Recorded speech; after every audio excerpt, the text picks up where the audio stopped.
show you that because in our systems in society, we are mostly motivated to act through fear.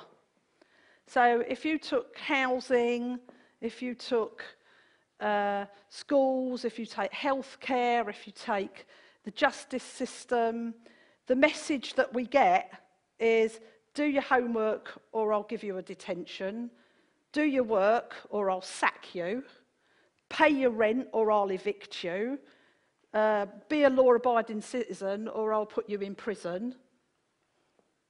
Yeah?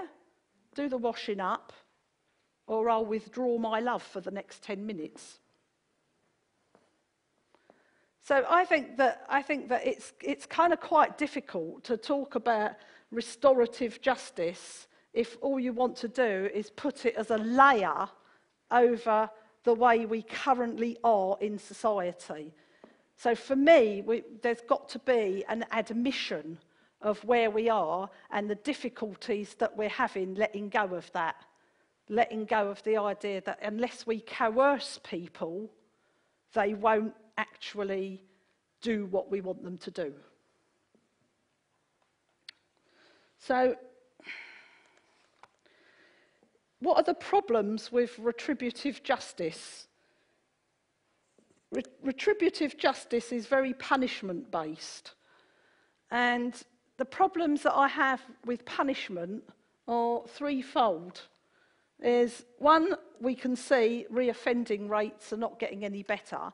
So if the system that we're using, where we punish people and we put them in prison or we sanction them in some way, worked, then surely, because we've been using that system for the last 5,000 years, surely all our prisons would be empty because we would have taught everyone a lesson. And they're not empty. In fact, the demand for prison places is escalating, isn't it, as we speak? I think there's going to be a 30% increase in demand for prison places by 2014. Of course, now they've got all the financial cuts. God knows how we're going to cope with that. The second thing about punishment, of course, is you only get punished for what you get caught for. And this is really interesting because if I'm only ever going to get punished for what I get caught for, then actually punishment can become a bit of a badge. Like an ASBO can become a badge. It can set me apart from others, etc. And it doesn't. And the third thing is, of course, there isn't a place for people to go and say, I fucked up, help me.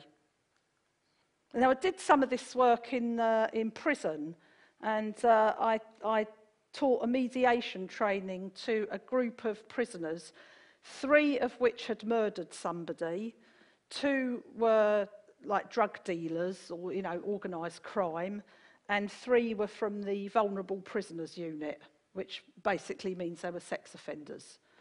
And it was a really, really interesting journey because, number one, you wouldn't normally mix the prisoners from the main wings with the vulnerable prisoners, so that was quite unheard of.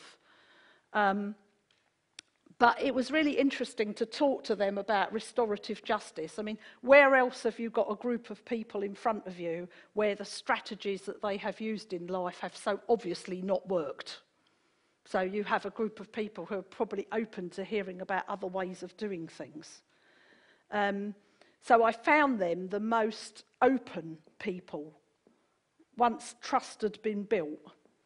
And it was really interesting to be able to, for them to be able to say, yeah, there is nowhere to go and say, look, I've messed up, help me out. Because what will follow is punishment.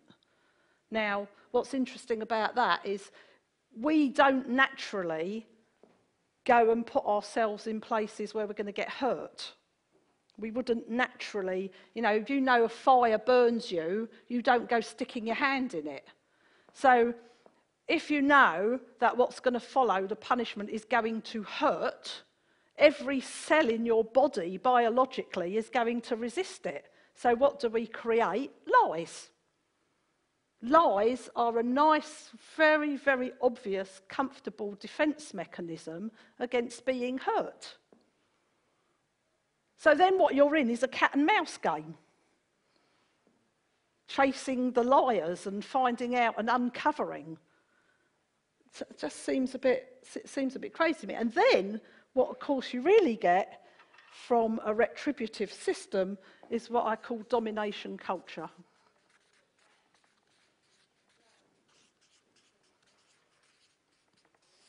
Because who is going to be the person that goes out to catch the other people? So you have to have a hierarchical system of people going out to catch people. And surely if I'm going to do that, then I have to be cleaner than you are and better than you are. Otherwise it's, who's going to cast the first stone? Am I making sense here, or do you think I'm just rambling? Sorry, because stop me any time you think I'm... and ask questions or whatever. So you get this domination culture which generates an or else language.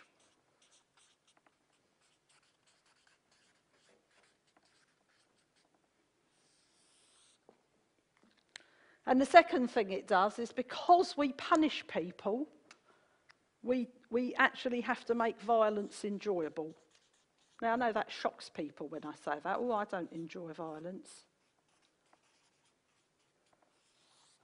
But take any mainstream movie that we would randomly just go and see, and usually there's a goodie and a baddie, and at some point in that script, the baddie gets his lot violently.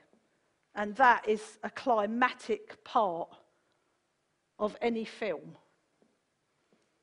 So you do actually have to make violence enjoyable, and we do. I know David booked tickets for us to go and see, what was it called? Zorro.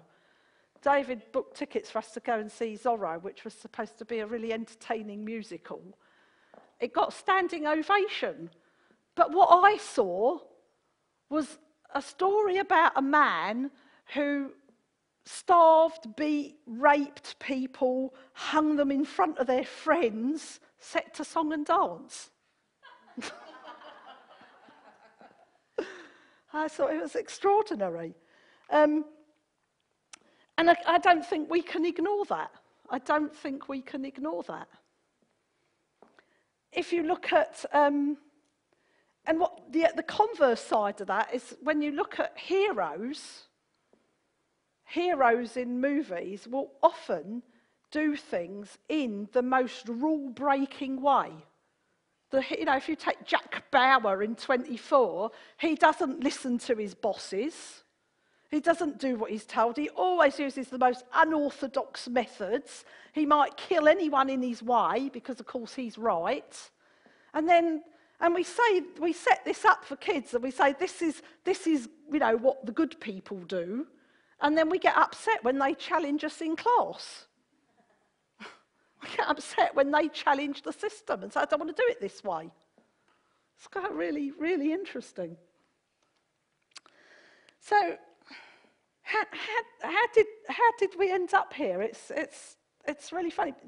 And the other part about that in domination culture is we suppress fights.